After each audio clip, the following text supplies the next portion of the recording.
3 and minus 3 are the zeros of the quadratic polynomial ax square plus 7x plus b, then find the value of a and b। तो question में हमसे बोला गया है कि quadratic polynomial हमें given है, जो कि ये दिया हुआ है हमें यहाँ पर।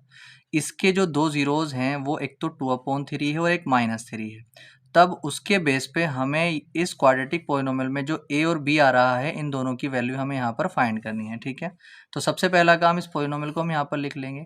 फिर जो डिटेल हमें यहाँ पर क्वेश्चन में दी हुई थी कि 2/3 और -3 जो है इसके जीरोज है, हम वो लाइन लिख लेंगे यहाँ पर कि 2/3 and -3 are the zeros of this polynomial. ठीक है, अब हम यहाँ पर क्या करेंगे, देखिए अगर कोई ये 2/3 अगर इसका जीरो है तो इसका मतलब जो ये x है, x की वैल्यू दे रखी है यहाँ पर। तो हम क्या करते हैं, जब कोई किसी का जीरो होता है किसी पोलिनोमियल का, तो हम यहाँ पर क्या करते हैं, पहले हम 2/3 के लिए ले लेते हैं, तो पुट करेंगे x की वैल्यू 2/3।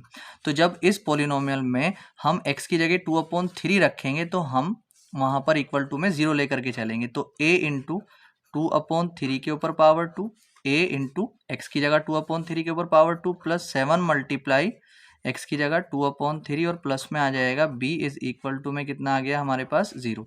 तो a ऐसे ही रखेंगे, 2 की पावर 2 का मतलब 4 और 3 की पावर 2 का मतलब कितना आ जाएगा 9 और प्लस में 7 2 कितने हो जाते हैं 14 और अपॉन में 3 और प्लस में b इज इक्वल टू में 0। तो यहाँ पर हम देखेंगे तो ये 4a अपॉन में 9 और प्लस में 14/3 और प्लस में b इज इक्वल टू में 0। अब यहाँ पर हम क्या करेंगे, एलसीएम ले लेंगे। एलसीएम कितना आ जाएगा 9, तो ये 4a ऊपर ऐसे ही आ जाएगा और प्लस में यहाँ पर 3 3 ज़ा 9, तो 14 तिया 42 42 आ जाएंगे और प्लस में ये आ जाएंगे 9b और इज इक्वल टू में 0। क्रॉस मल्टीप्लाई करेंगे तो यहाँ से 4a मिल जाएगा, प्लस में 42 आ जाएगा और प्लस में 9b और इज इक्वल टू में जब 9 की 0 से मल्टीप्लाई करेंगे 0 आ जाएगा। तो यहाँ पर 4a को ऐसे रखेंगे, प्लस में 9b को ऐसे रखेंगे, 42 को दूसरी तरफ ले लेंगे, ये माइनस का हो जाएगा। इक्वेशन हमारे पास आ चुकी है फर्स्ट। अब उसके बाद हम क्या करेंगे, देखिए -3 भी इसका जीरोस थे। ठीक है, तो हम यहाँ पर क्या करेंगे, पुट करेंगे, put x is equal to -3। तो जब इसका -3 जो 0 था, तो अब हम यहाँ पर x की जगह जब -3 रखेंगे तो अब जो है a इंटू -3 के ऊपर पावर 2 और प्लस 7 मल्टीप्लाई -3 और प्लस में b हो जाएगा और इक्वल टू में हम यहाँ पर भी 0 लेंगे। ठीक है, a ऐसे रखेंगे, माइनस की पावर 2 का मतलब प्लस बन जाएगा, 3 की पावर 2 का मतलब 9 और यहाँ पर प्लस माइनस की मल्टीप्लाई माइनस 7 या 21 हो जाएंगे और प्लस में आ जाएगा b और इज इक्वल टू में आ जाएगा 0। तो यहाँ पर हम देखेंगे 9 के ऐसे करेंगे मल्टीप्लाई, तो 9a और -21 और plus b is equal to 0। तो 9a को इधर ऐसे रखेंगे, प्लस में b को ऐसे रखेंगे, 21 को दूसरी तरफ लेके जाएंगे तो ये प्लस का हो जाएगा। ठीक है, यहाँ पर आ जाएगा हमारे पास ही इक्वेशन 2। अब अगर हम देखते हैं तो हमारे पास दो इक्वेशन आ चुके हैं। इन दोनों इक्वेशन को हम किसी भी मेथड से सॉल्व कर लें तो हमारे पास a और b की वैल्यू आ जाएगी। जैसे एलिमिनेशन मेथड वगैरह है, उनसे हम यहाँ पर इनको सॉल्व करेंगे। अब देखिए, जब एलिमिनेशन मेथड से हम सॉल्व करते हैं तो हमें ये मालूम है कि या तो a वाले एक जैसे होने चाहिए, ठीक है, या b वाले एक जैसे होने चाहिए। तो यहाँ पर 9a है और यहाँ पर 4a है, तो a वाले इक्वल नहीं है और b वाले भी इक्वल नहीं है। यहाँ पर b है, यहाँ पे 9b है।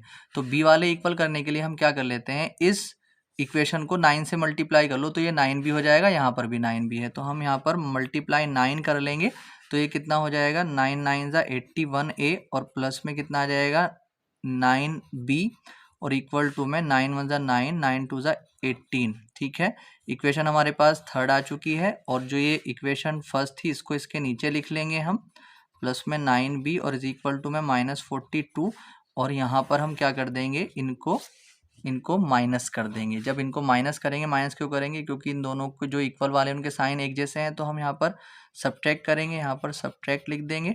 सब्ट्रैक्ट जब करेंगे तो इसका साइन चेंज, इसका साइन चेंज, इसका भी साइन चेंज, तो ये तो कट जाएंगे।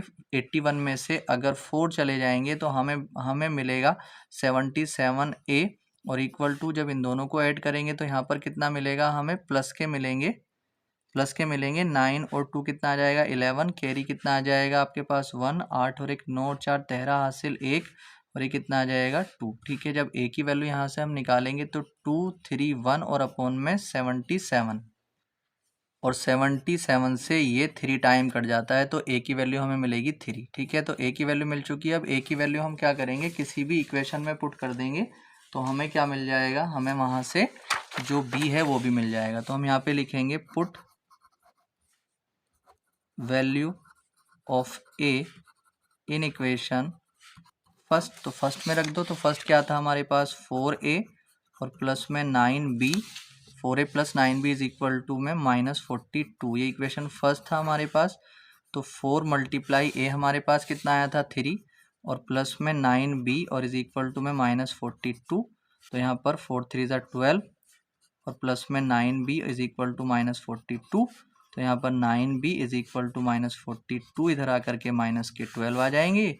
9b ऐसे ही रहा, माइनस के कितने हो जाएंगे, हो जाएंगे 54। ठीक है, 2 2 4 और 4 और 5 ये आ जाएंगे। और b की जब वैल्यू हम यहाँ से निकालेंगे तो -54 अपॉन में आ जाएगी 9। ठीक है, 9 छम 54 होते हैं। तो b की वैल्यू हमारे पास आ जाएगी -6। तो a इज इक्वल टू 3 और b की वैल्यू आ जाएगी -6। ठीक है, ये इसका आंसर हो जाएगा।